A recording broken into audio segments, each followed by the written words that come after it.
Hello, this is Malorian, and this is going to be the first of 3 battles for a little battle barn tournament I did. It is 2,000 points, and for this first one, I'm going to be my White Scars up against some Eldar.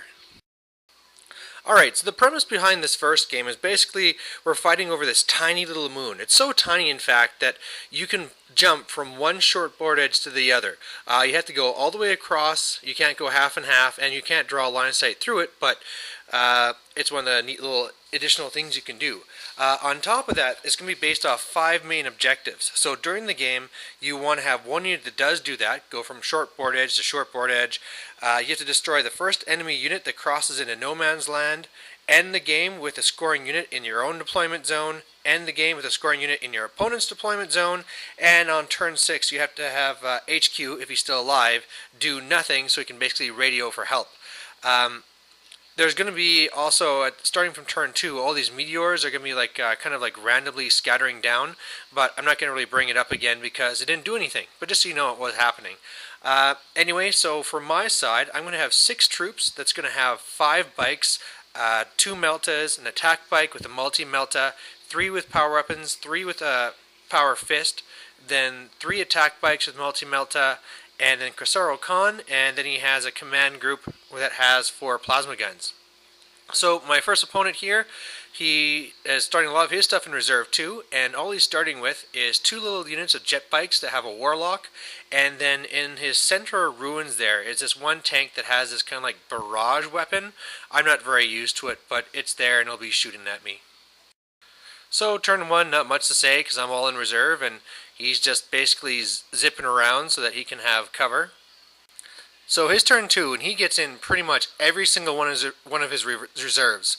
He only has 2 more coming, but anyway, what he has here is on the far left, he has this one wave serpent that has actually missile launchers on it, and there's some, I don't know, some dire guys in it. Then he has his jet bikes that came over here. He has his barrage tank, more jet bikes. Then he's going to have 2 fire prisms around there somewhere. Oh no, only 1 fire prism so far. The other one's off the board. Then he has a couple of other wave serpents, and yeah, it's just a whole bunch of flying ships. He has 2 different Vipers there too. You can kind of see it there. Sorry, I don't know the names. So on my turn, I only get in 2 squads, one with fist, one with power weapon, and then also get my attack bikes. The attack bikes I threw into the building just because I was going to kind of cram for space.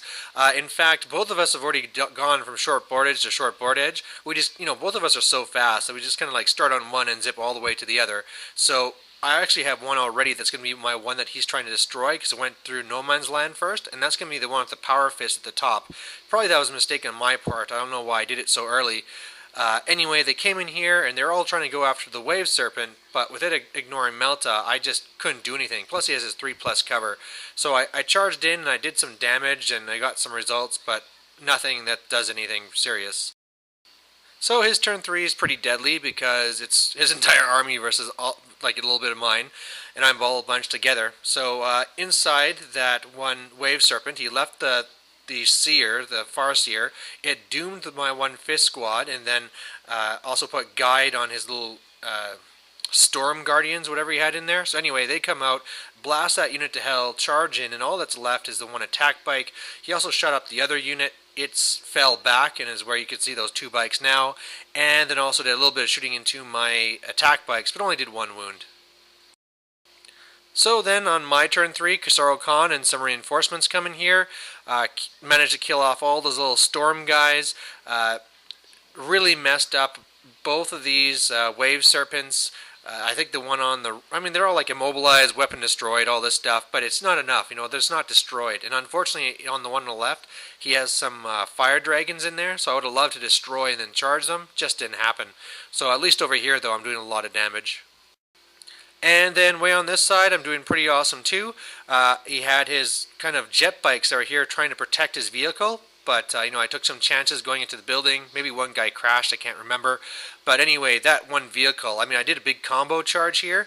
Killed all the bikes except for the one guy there, the warlock. And that's awesome that he held, because now my troops are all stuck into combat here.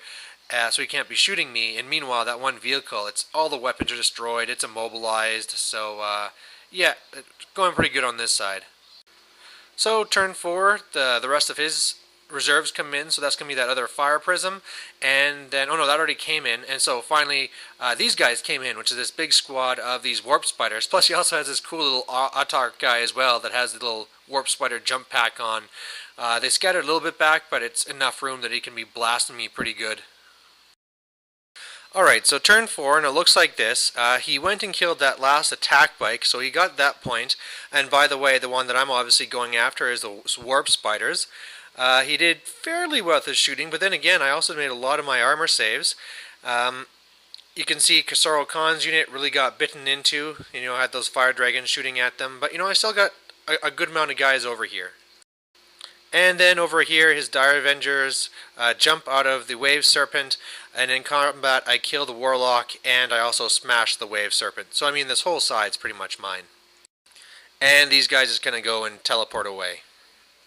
So my turn 4 basically looks like this, and at this point I have to really start thinking about objectives, because we started this game half an hour late, so we're not going to even get into turn 6. So I mean, I finished off all but one Dire Avenger on the far side. Another squad's turbo boosting over so I can put them where I need them.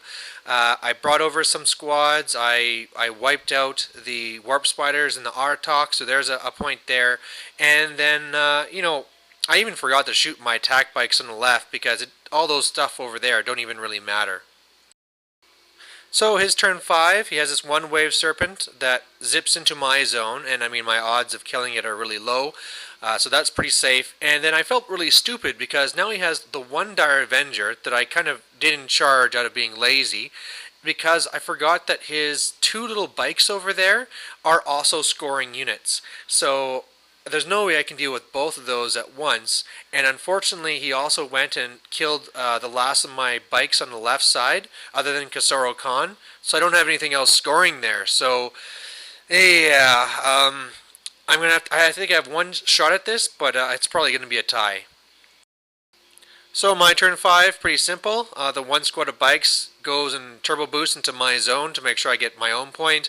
The bikes at the top right go and shoot up and kill that one Dire Avenger.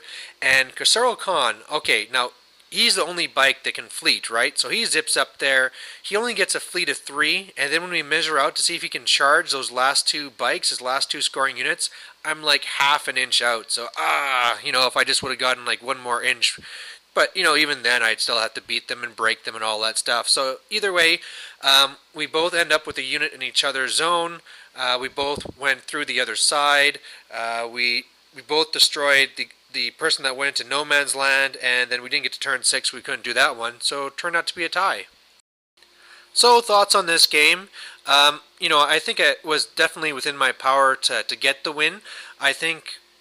I don't know, maybe I was playing a little bit lazy, maybe I was just having fun, but you know what, I just really love my bike army, and it was kind of funny. It wasn't really until near the end that I was like, oh yeah, objectives, let's start actually trying to think about these things. But, this guy was a great fun player. It's always nice to go up against Eldar and play against some things you don't usually see, so neat game, and hope you guys like watching it. And here comes 2 more battle reports.